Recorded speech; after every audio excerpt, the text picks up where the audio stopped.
Alrighty, we are back after a great UFC 298, and like me and you were just talking before, Dylan, that card was very interesting. I, like everyone knows, I'm probably annoying people by now, but I won $2,200, and How we doing? How we doing? dude, off 10 parlays, I put $100 down, and I won $2,200. I wish I had it right up on screen right now. I probably should have done that. I'll drop them on my TikTok or Instagram or whatnot. But yeah, $100. Like Ilya Taporia by knockout, Anthony Hernandez by submission, Robert Whitaker and Paulo go the distance, Ian Gary, Jeff Neal go the distance. Um, dude, what else did I have? What Marab Davashvili money line, and I also had him in a different parlay. Marab to win the fight and the round to start, or to the fight to start round two. Excuse me. I had so many different ones. I showed you it. It's Yeah, you did. Yeah, you showed me all of them. I couldn't keep up with all of them. I went yeah, in on one. I was like, "Yep, I'm good. That'll keep me entertained." but When that's Marab just picked up Henry like that and walked him across the ring, I was like, "Oh boy, it's Marab's time." dude. That Marab is a whole new animal. I know. I'm sure you already seen it. He beat former champ Jose Aldo, beat the crap out of former champ Piotr Jan, and beat the crap out of Henry Cejudo, double former champ. Like if they Dana White knows if Marab got his hands on Sean O'Malley, there goes Sean's belt for sure. Okay. So they're He's up gonna next.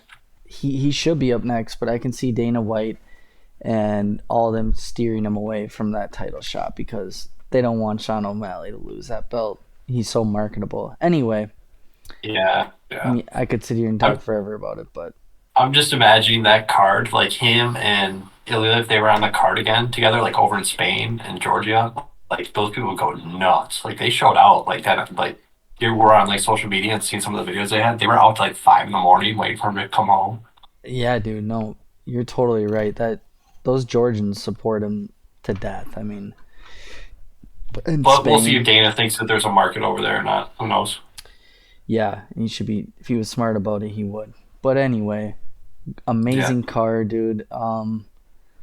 Yeah, it was crazy. I pulled it out, $2,200, and then not that anyone that watches this YouTube anyway. Hopefully, we expand it. But anyone that does watch is most our friends. Everyone already knows with that money too. I went put it more towards a down payment for Emily's ring. I proposed last night. Everything's great. She said yes. Congrats. Thank you, bro. So it's been an eventful weekend for me, winning money and proposing all that. So it It's was a good really weekend. it was a great weekend, dude. Hopefully we can replicate the money back. So UFC 298 was insane. I cannot believe, although I did rewatch our stuff, dude. Me and you picked like 10 out of the 11 fights correctly. Yeah, we did pretty good. We did really good. I know you had Miranda Maverick right away. I had Andrea Lee. Me and you went 10 on it. I paid you 10 right away. I had Danny Yeah, Barlow. You had Josh Quinlan. So yeah. we And were don't forget even. Oban. We both had Oban. Yep, we both had Oban. We both had Robert Whitaker. We both had Marab. We both had Jeff Neal. But we also, there was ifs and buts about it. Like Jeff Neal, Ian Gary. Yeah, I th- yeah. Jeff Don't. Neal did good Yeah. though. He didn't look Oh, he bad. did. I thought he almost won it. I thought he I did. thought he did win it. He was pressuring the fight a lot more than Ian Gary, in my opinion. Um, Ian Gary's gonna be good, but he's very technical. Like he doesn't let people. I don't know. Anyway, we we Yeah, we he's gonna predicted get that. exposed. Yeah, he will get exposed. I think he beats Colby Covington. I would love to see that happen personally. But that card was awesome. Me and you picked very well on it. Now this card, we're going to Mexico City, and it's gonna be a little dicier because we both agree that we don't know a whole lot of all these fighters. Yeah, I know some upcoming prospects like Felipe Dos Santos and Claudio Pulas fighting that guy Freeze Zam. I have no idea who Freeze Zam is. Only reason why I know Claudia is because they put him up against Dan Hooker and he got stomped on. There's a few up and coming good talents here. We get 13 fights on a fight night. You gotta love that with our co-main event featuring Yair Rodriguez and Brian Ortega, and the main Oh event yeah, Brandon Moreno, Brandon Royval too. I mean, that's pretty gnarly. So, without yeah, further ado, we had a great weekend for both of us for UFC betting. Um, and let's try to replicate it, right? Fuck it. absolutely. Why not? So, featherweight, first fight, Muhammad Naimov versus Eric Silva, and I do remember Naimov, however you want to say his name. He came in on short notice his making his UFC debut against Jamie Mullarkey 8 months ago, and I do remember betting this because I picked Jamie Mullarkey with a short notice, and Jamie Mullarkey was a minus 500 favorite, and he got knocked out in the third round, I believe, which was Oof. nobody saw that coming. Excuse me. And then 5 months after that, he fights Nathaniel Wood, and he's also a huge underdog against Nathaniel Wood. Nathaniel Wood's a beast. And you know what? We actually watched that fight together, dude. I don't know if you remember that.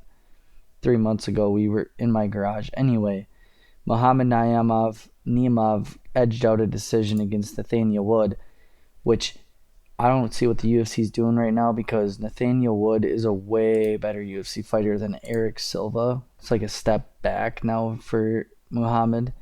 So I'm just gonna keep this short and quick. Muhammad Naimov should win this fight. Honestly, however he wants. I know the records are close and all that, but I got Naimov. He'll probably be going into a parlay later in the week. Yeah, I'm just looking off basically the voting based off some the percentages because I don't know anything about these prelims and they got Naimov as 97%. So that'll tell you something there. I'm Jeez. fine with you. Yeah, that I didn't even look at that. That's a huge percentage. All right, so we'll keep that short and quick. Um, we're both picking Naimov, and like I said, he'll probably be going into a parlay, and I'll say it at the end.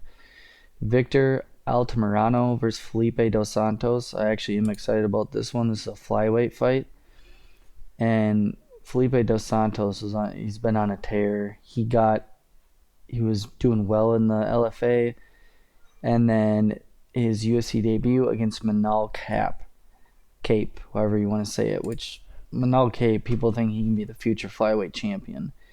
And Victor, his not UFC debut, but his most recent loss was to Tim Elliott, who's also a great flyweight.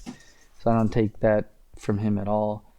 But if I had to pick someone here, I mean, I can make a pick, but I'm not going to be betting on these guys probably. I'll probably pick Felipe Dos Santos. You see, it's a 10-year gap difference. Felipe's 23 to Victor's 33, and Felipe stays active. He's more volume puncher than Victor, but Hmm. they're very close in reach, both 70 inches. And one thing to note, they are. I heard so he's fighting on a shoot to box, which is in Brazil, and apparently those guys just got down to Mexico City like yesterday Oh, versus everybody else. And like we should probably throw that out there. This is in Mexico City. It's about 7,000 elevation above sea level.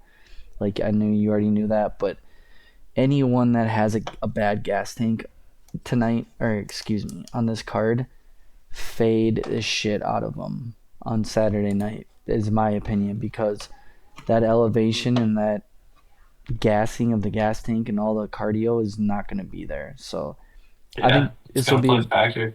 yeah, I think this will be a great fight. I might be throwing in just a straight bet on this one. This fight goes a decision. So how about you, bro? I'm just gonna stay away from this one. I mean, if I had to pick one, I'd probably do Felipe as well, but I'm just gonna stay away. I don't know anything about either one of them, and kind of what you've been saying about Altimario or Altimario. I doesn't look like he's really too much good at anything. So Yeah, and he's shown improvements. And like I'm just gonna emphasize this again. When we talk about these fights, I mean, we got no disrespect to any of these fighters. They're all warriors in our Oh minds. no. We're just basing it off of their opponent and what they've done in the UFC. They kick our ass, kick the shit out of me. So Yeah. we always talk in the best terms. Anyone that steps in the octagon, we got respect for. But we're talking about their fight and their opponents, and I think this will be a good fight.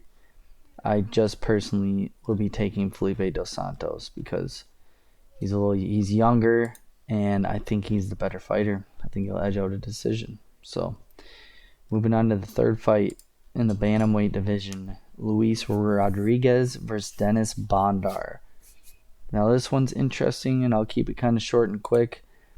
The last time I bet on Dennis Bondar, he lost to Malcolm Gordon. And if you lose to Malcolm Gordon, I'll never bet on you again. It's that simple. And he's facing a 24-year-old kid that's on a 5-fight win streak, and he's got 3 finishes in his last 5 fights. The other go to decision, and he's fighting the better of the. He was fighting the Lux Fight League. That's solid. It's kind of like LFA, but excuse me, he lost on the Contender Series too, which was interesting and kind of left a bad taste in everybody's mouth. But he's on a 5-fight win streak. Excuse me. I'm fading Dennis Bondar all I can. His last fight, he got dropped and broke his arm or something. Or excuse me, that was against Malcolm Gordon when he broke his arm. And Malcolm Gordon just got submitted by Johnny Flick. So I'm taking Luis Rodriguez, dude. He'll probably be in my parlay piece. And especially, I got to point out this too. Luis Rodriguez is the underdog. And Dennis Bondar is a favorite.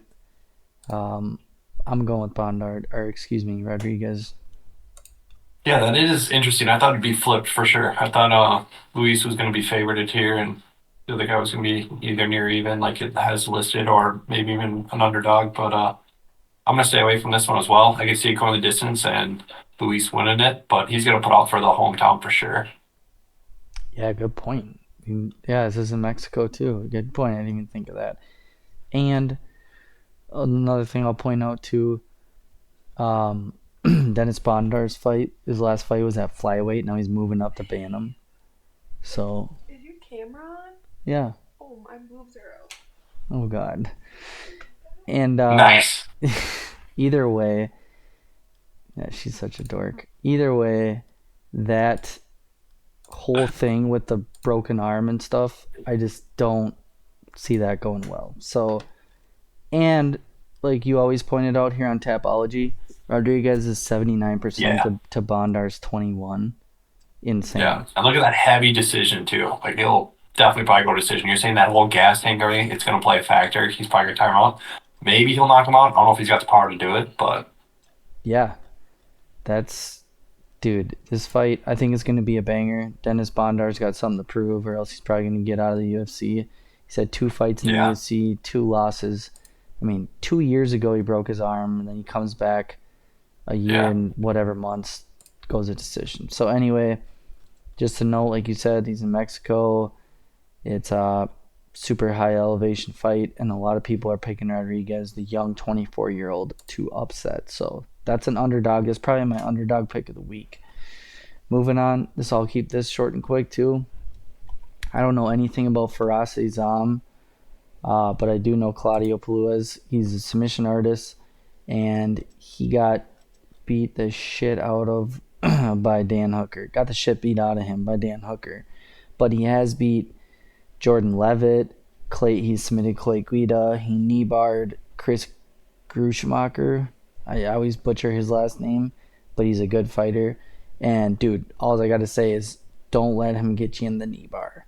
He's got 6 fights by knee bar. Like, he gets you Oh, in the wow. knee bar, you're fucked. He's got 7 submissions on his record. He's been knocked out twice, but that's in the likes of Dan Hooker. And we all know Dan Hooker's like the ultimate gatekeeper. But I'll keep it quick. I will pick Claudia to win this fight. I'm rooting for him. I probably won't even be betting it, though.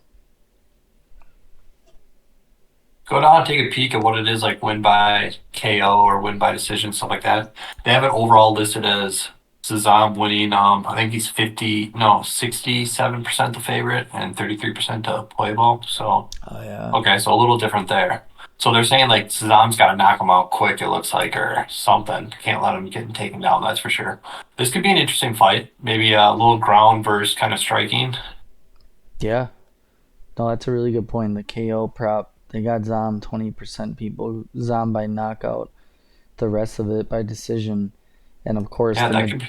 the majority for Puez is Yeah, submission because everyone knows he's going to be scrambling for that knee bar. I do have to say, I that. did see Zom, his one fight against, who was it here? Jamie Malarkey, when he went decision. It was like 3 years ago I watched him on the card and I wasn't impressed. Obviously, that was 3 years ago.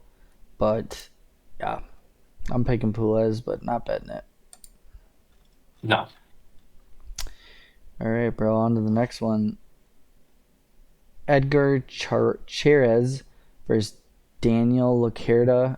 I'm not even gonna bullshit. I have no idea who these guys are, so I don't even know if we want to spend our time on it. But Daniel Lacerda, one, two, three, four fights in the UFC, and he's been finished in every fight. um. Oh, these guys have already fought before. They had a no contest. Okay, I'll have to go watch that back. All right. I'm gonna stay away from this. So I don't even know who to pick, bro. It's up to you. I guess a lot of people are going Charas. So Yeah, I think Char's actually gonna get it done. I think he's gonna knock him out.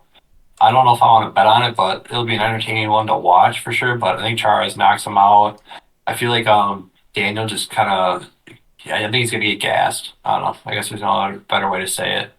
Like he'll go hard in the first round, and I think Charas is definitely gonna be able to survive, and then he'll probably clap him in the second. all right, I like it. And that's a good point. His last four losses in the UFC, he's been knocked out. He's been knocked out for, dude. He's been knocked out 3 times in 2 years. So Yeah, he's yeah got yeah I don't know, but I'm staying away. I'm not betting on it. yeah, I don't like that one. All right, we'll move on to the next one. I mean, I'm sure it'll be a banger fight.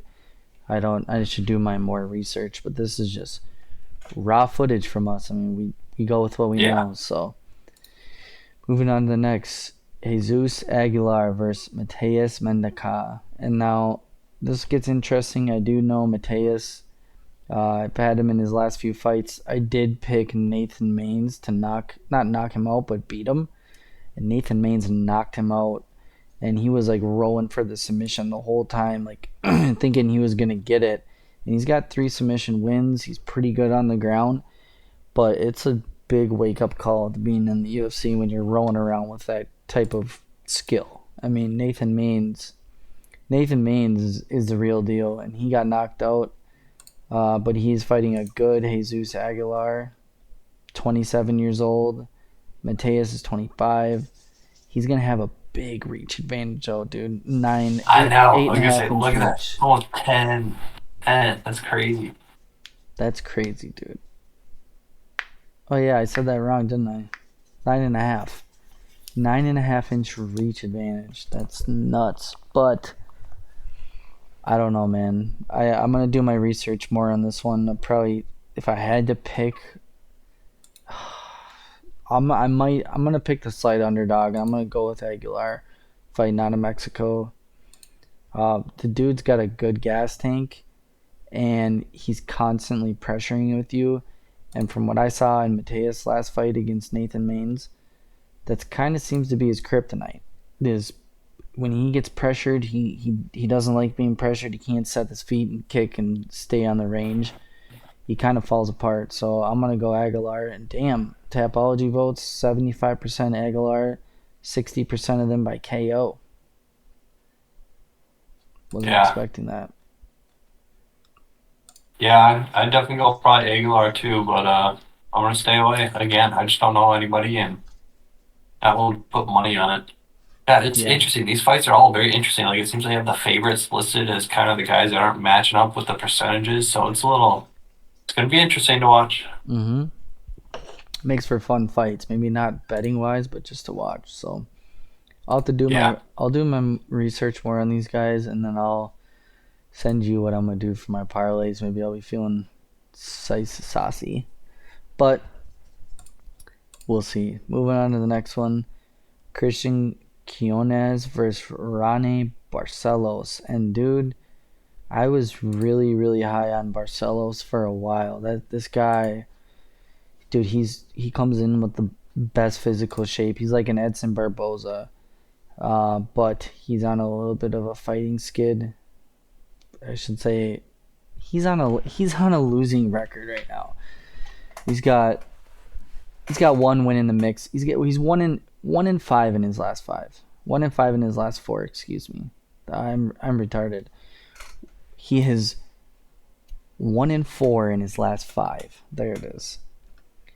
He Umar Nurmagomedov knocked him out. Who isn't gonna lose to Umar? And nobody wants to fight Umar.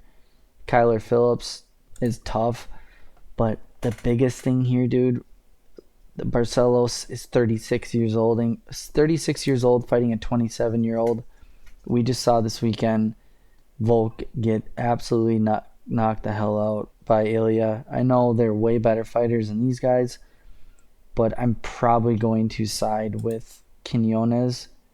Um, Although I know how good Barcelos is, knockout power, he's the more skilled fighter, and this kid's only got two fights in the UFC, one win, one loss. So, you know what? I might be going with, I want to go with Barcelos because he's got more experience, but you're also fighting in Mexico, and he's 36 years old. I'm going to go with Quinones.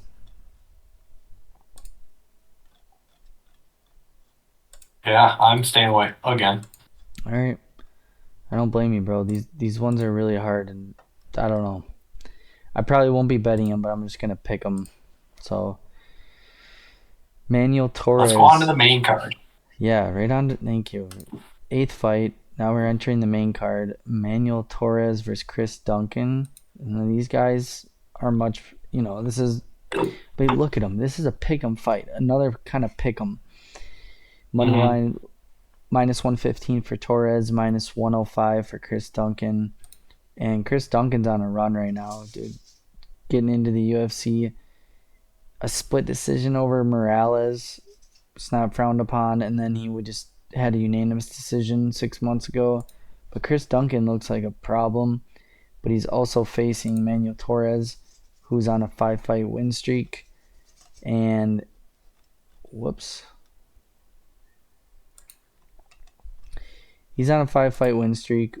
Um, he's a good fighter, dude. He just beat Yeah, Nicholas Mata in round one, and Mota, excuse me. And he's beat a lot of good people. He's got a lot of power, and he also got hit in that fight, overcame adversity. So you would kind of love to see that in a new fighter, not a new fighter, a fighter that's just kind of joining the UFC. He shows his toughness, and you're gonna need it against Chris Duncan. He's the younger he's a fighter. hard hitter too, heavy hitter. His hands, I feel like, are heavier than what they look like. I mean, Yes. people aren't quite giving Duncan credit. I think it's going to be a good fight regardless. People, I think, are sleeping on him a little bit, but Forrest hits hard. Like, I don't know how many wins he's got by knockout or just ground and pound kind of TKO, but dude hits hard. Yeah, Torres has 7 wins by knockout, 6 by submission.